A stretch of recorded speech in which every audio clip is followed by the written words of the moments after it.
Olá pessoal, tudo bem? Boa tarde.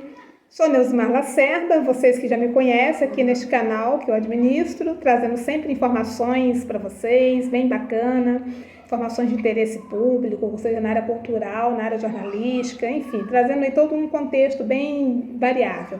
E hoje estamos iniciando um bate-papo com uma pessoa que está aqui no nosso estúdio para bater um papo bem legal e importante em termos de esclarecimentos pelo trabalho, pelo legado que ele deixou quando foi reitor da UERJ.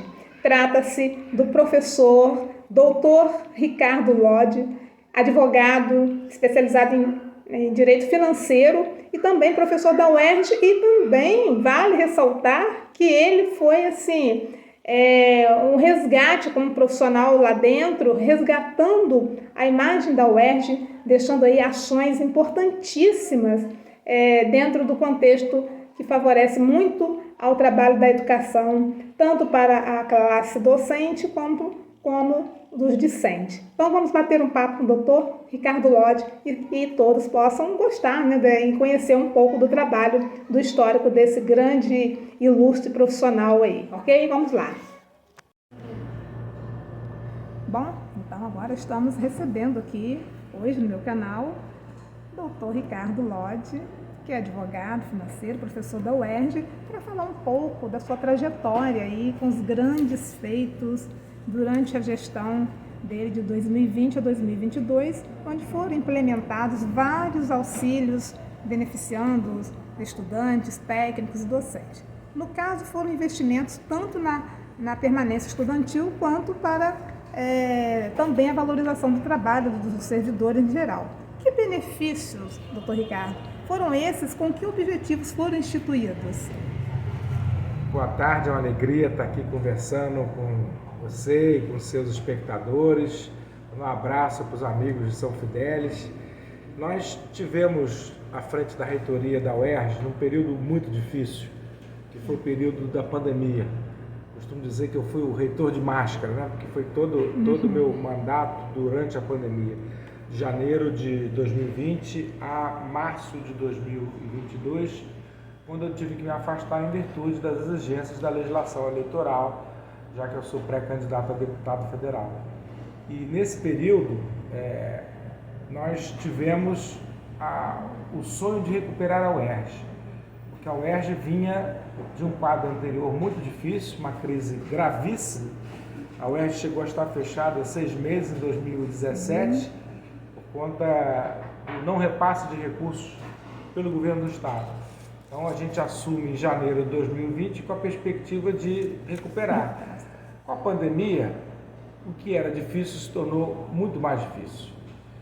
Mas a gente conseguiu encontrar janelas de oportunidade para financiar a nossa universidade e fazer aquilo que a gente chama de pequena revolução da UERJ, que passou por quintuplicar os recursos da permanência estudantil, mantendo o aluno na universidade mesmo durante a pandemia, a criação de auxílios como auxílio transporte, auxílio alimentação, auxílio moradia, auxílio material didático e auxílio uniforme.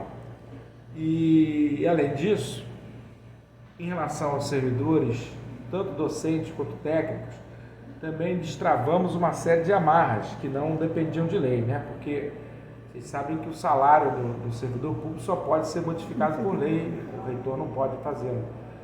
Mas naquilo que estava no nosso alcance, nós destravamos promoções, progressões, concursos, nomeações, reajustamos em 50% o auxílio alimentação, o auxílio creche e, além disso, fizemos aquilo que a UERJ há algum tempo havia deixado de fazer, que é a expansão pelo território do estado do Rio de Janeiro. E essa é uma preocupação muito grande que a gente tem. O Rio tem uma característica de ter sido capital da República, depois estado da Guanabara, e com a fusão ainda há essa visão muito centrada na capital.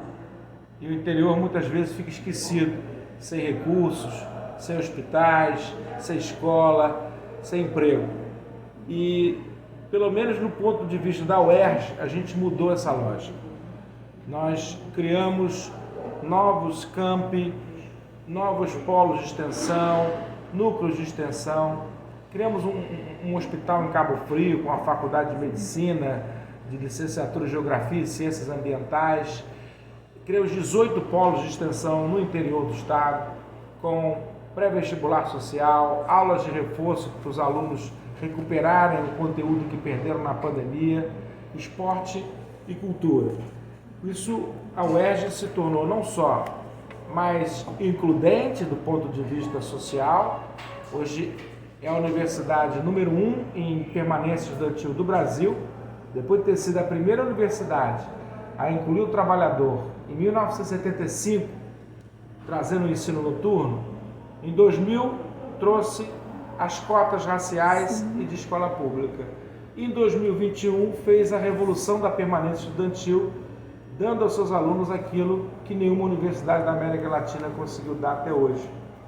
E também uma revolução includente do ponto de vista geográfico, se espalhando pelo território do estado e mudando a vida das pessoas.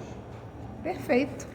Então, todo esse trabalho, né, dentro da educação, que não é somente que acaba sendo um alicerce e pulverizando as ações para outros setores.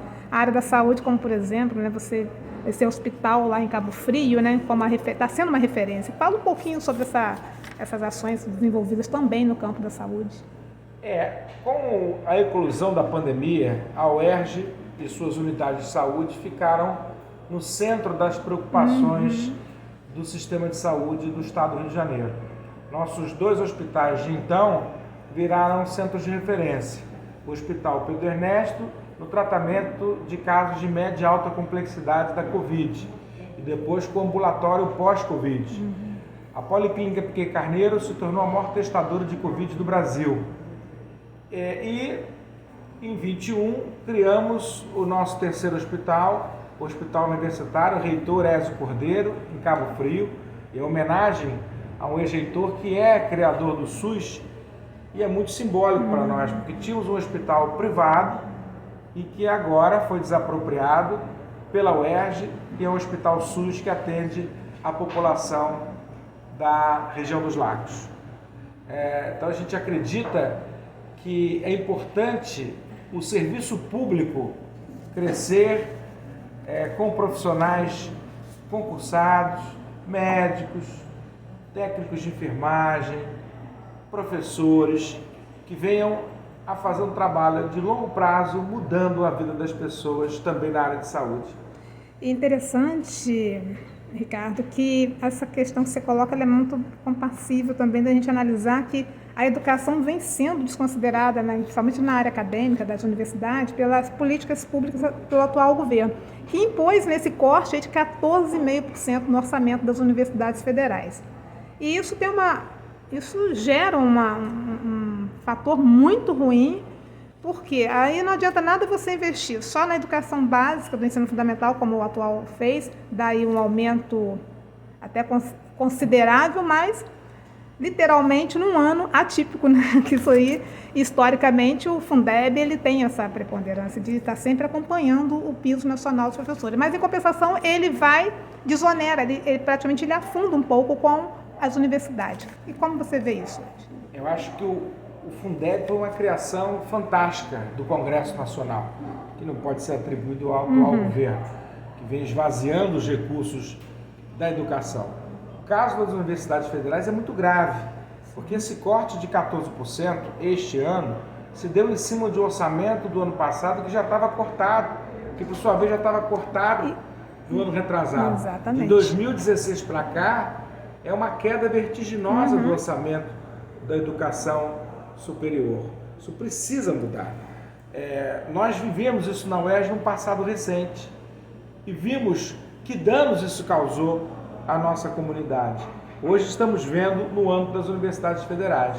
É preciso que seja estabelecida uma legislação que resguarde a autonomia universitária, para que os casos de sucesso não sejam políticas de governo, mas sejam políticas de Estado, que a universidade continue funcionando e crescendo independentemente do governante. Isso, perfeito.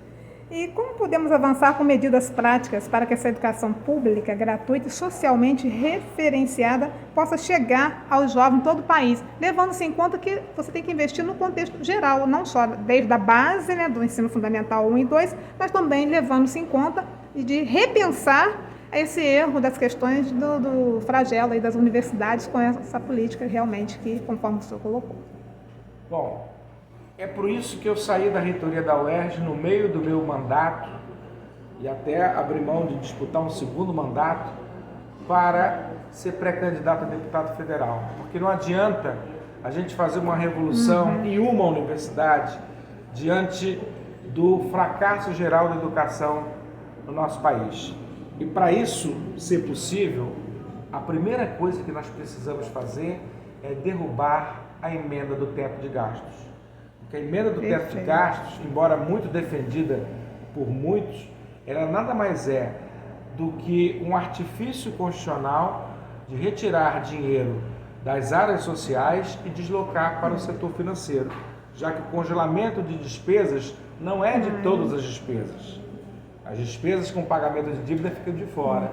Então todo o aumento de arrecadação é canalizado para o setor financeiro e é por isso que está faltando dinheiro em todas as áreas que atendem a população. Com certeza.